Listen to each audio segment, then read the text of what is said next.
several of us around the office were talking, wondering where are the hummingbirds? We just love feeding them and watching them zip around the yard. Ken Hyde is the guy who can fill us in on what's going on and how to attract them to our yard, right? Yes, yes.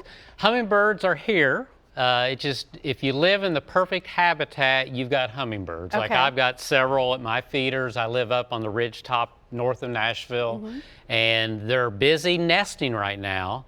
And typically, they could already be fledged, the babies, by now, but they're a little slower this year. The hummingbirds that nest in Middle Tennessee are a couple weeks slower moving into our area, so they're a little bit slower fledging their babies. So I'm predicting probably within 2 weeks, most everybody will start seeing hummingbirds. Once the babies fledge, the numbers triple, then they move out looking for easy food, and that's when people will start seeing them at their hummingbird feeders. Nice. We should have our feeders out already. Yes. If you want to secure them and have them right now, is secure nesting habitat, which means get your hummingbird feeders up early, which is on tax day, April 15th. Put your feeders up, keep the nectar changed. In the early stages of spring, you can go about 4 or 5 days, but once it gets hot like now, you've got to change your nectar every 2 days. So small amounts of nectar in your feeder, keep most of the nectar in your refrigerator, and only use the natural nectar, 4 cups of water to 1 cup of white granular sugar. And it's better if you can buy cane sugar. It's a little bit better for the hummingbirds instead of just the generic beet sugar. I gotcha. Which is on the market. So if you need a feeder, you say the smaller ones are best. This little tiny one's really cute. This is a new style, the 4-ounce feeder. As you can see, the perches are higher, and it's to make it easier for the hummingbirds to reach into the nectar.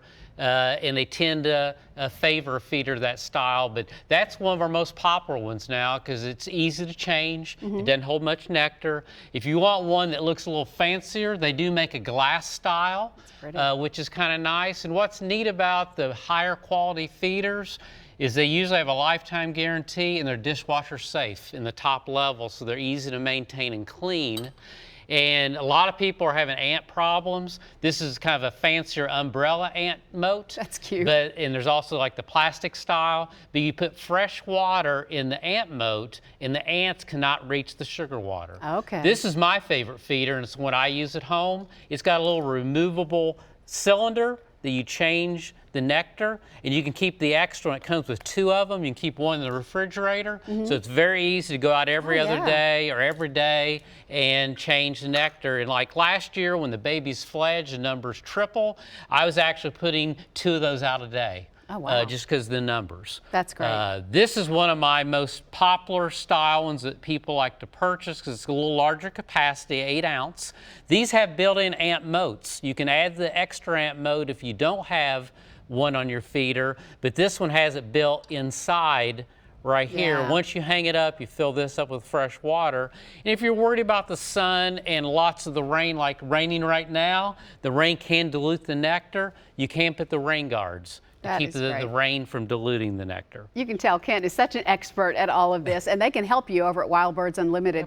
3 different locations, one in Franklin on Hillsborough Road, in Goodlettsville on Meadowlark Lane, and the one in Berry Hill on Bransford Avenue. We're going to link you to wildbirdsunlimited.com for more. Thanks so much. You're so welcome.